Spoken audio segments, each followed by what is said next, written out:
I want to bring up for our interview tonight, Megan Green. Megan Green is an alderwoman. She is, excuse me, one second here, from St. Louis, and she is Megan Green. She moved to St. Louis, and she is in the 15th ward. She is supporting Bernie Sanders. She has also had there's I don't know if there's a video of it, but this confrontation at a Donald Trump rally, which I really want her to describe. There's a lot of synergy happening between activism and people just really standing up for what they believe. And so I just want to welcome her. She make sure her microphone is on. Megan, how are you today? I'm doing great. How are you? I'm doing good. Now, I did a horrible job introducing you because I just, sometimes I hit it and sometimes I miss it. So please forgive me. Why don't you tell the audience who you are and tell us a little bit about yourself, and then we'll start talking about some of the things that you're involved with. Sure. I'm Megan Aaliyah Green, and I'm an alderwoman in St. Louis City. I've been an alderwoman for about a year and a half now. So I'm still pretty new to the whole scene. I declared my candidacy 5 days before Michael Brown was killed in Ferguson, which is just about 10 miles or so outside of St. Louis City. And I very quickly stood with the protesters and got quite a bit of pushback because of that when I had to run again 6 months later. But I came out early and strong for Bernie.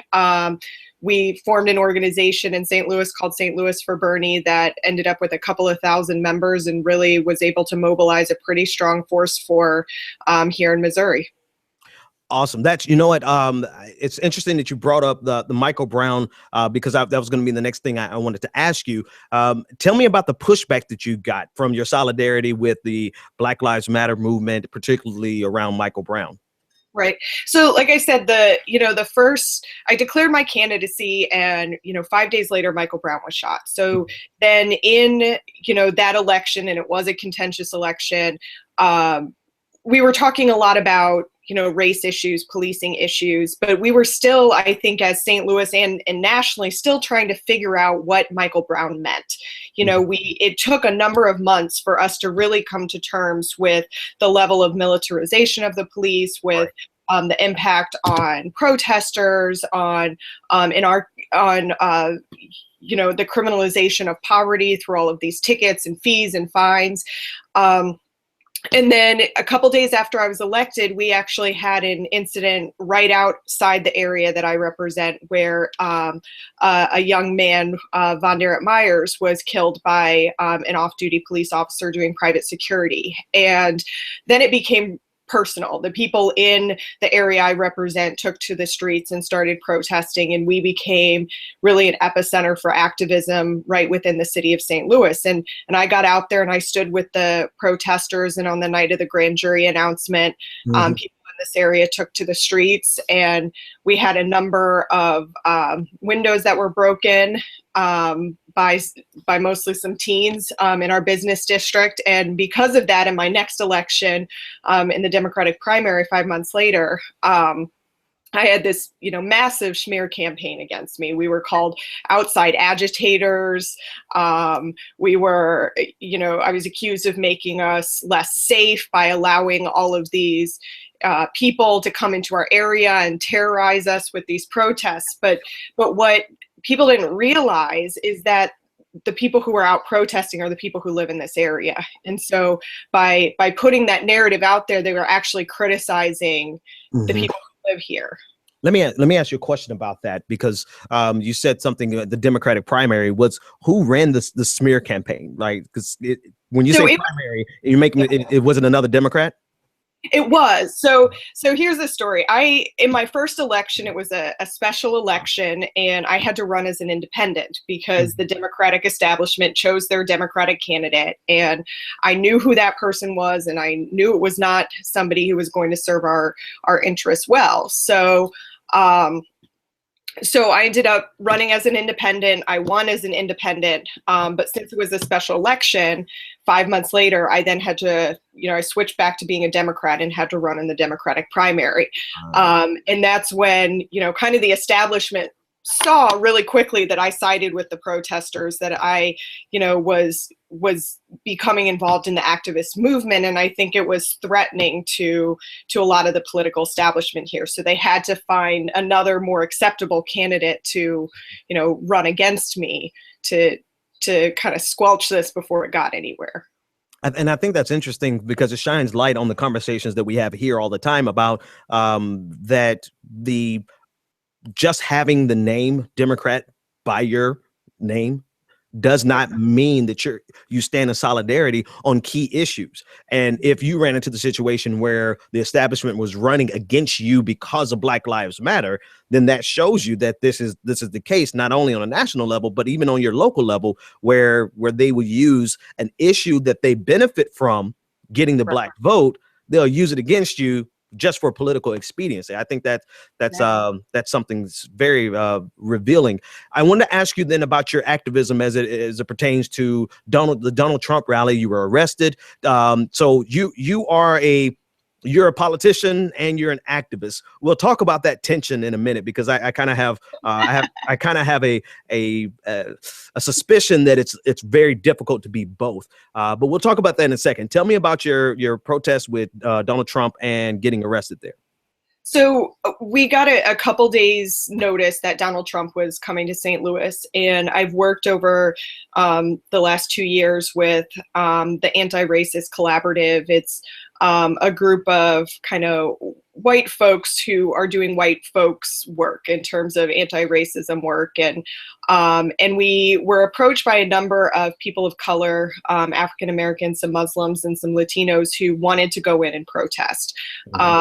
They were also very concerned about going in unaccompanied, because what we had seen from previous videos is people of color seem to be brutalized worse. They seem to be targeted inside these Trump rallies.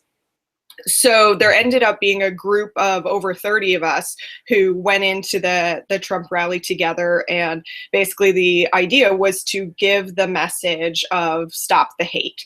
And in addition to our group, there were, I think, 10 different groups that infiltrated the Trump rally. And so one group would protest and get escorted out, and they were all smaller groups. And then we got to a point where a group dropped some banners from the balcony that said "Stop the Hate," which was the cue for some folks down on the bottom floor to stand up and start chanting and linking arms. And so it ended up taking about 13 minutes for them to get all 30 some of us out of there. And if you watch the video, Donald Trump is getting really worked up with, get him out of here. How long is this going to take? Back in the good old days, protesters disappeared and they didn't come back. Right. And I mean, and people are cheering, and we're cheering "Stop the Hate," and the Trump rally folks are chanting USA. And I'm just sitting there thinking, in what world are we living where the appropriate response to stop the hate is USA? Okay, actually, that's a great point, right? They really did the wrong chant at the wrong time with that one. But so let's unpack this activism, because I guess this is probably something that really I don't know. The jury is still out for me. I think it's possible, but I want to ask you, as an elected official and a protester, how does that work? Because, in a certain sense, you have not in a certain sense, you absolutely have a duty to the public, but then protesting actually challenges that duty. What do you find in that tension there? So, I went into being an elected official saying that, I'm here to serve people. And so the people who got me elected were people in the protest movement. They were activists. They were teachers and social workers and AmeriCorps Vistas, and people who are committed to doing racial and economic justice work every day. And so those are the people that I represent. And so to a certain extent, I have the leniency to be able to advocate for that on the St. Louis Board of Aldermen, because I do represent a very, very progressive area. But I do have to say, there's still, there, especially in policing issues, it's there's always this tension, because you want to advocate for all of these policing reforms, and you also don't want to be labeled anti-police because you are advocating for those reforms.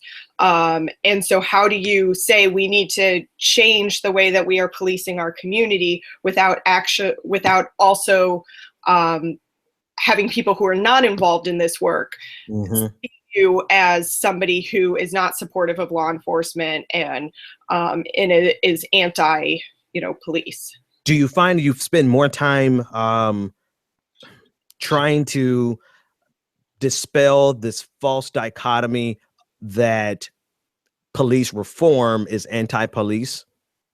I do. I think I spend a lot of time doing that. I will say though that, in the year and a half since Michael Brown, we've come a long way in the ability to have those conversations. I think at first, people who were, feel very safe by the police and want more police because that's what their definition of safety is, felt very threatened by anybody coming in and saying, well, maybe this system that is working for you isn't working for other people in our community.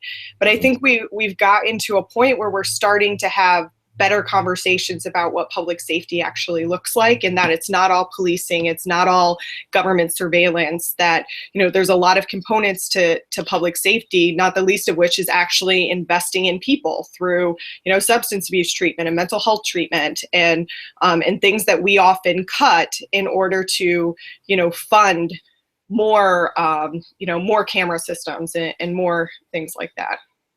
Yeah. And to that end, I'm just looking here at something I found was very interesting. So right in line with your duty to your constituency, that that protester following that got you elected, as well as now your duty as an alderwoman, you co-sponsored a bill that was intended to increase civilian review of allegations of police misconduct. Tell me a little briefly about that and how that played out.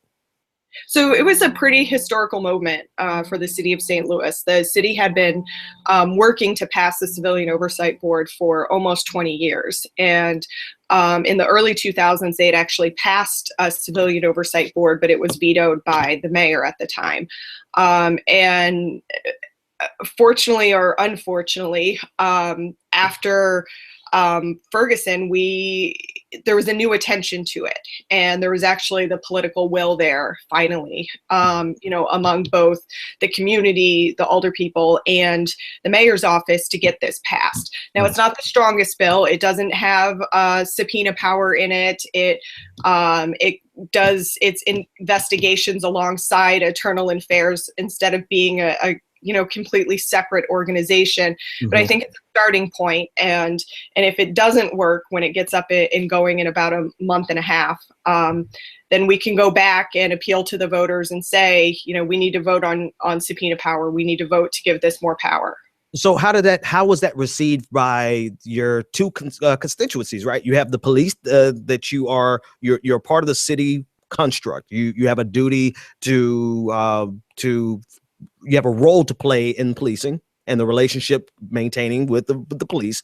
And then you also have the community. How did that play out? And particularly from your vantage point, being on both sides of the aisle, not of the aisle, but of the issue.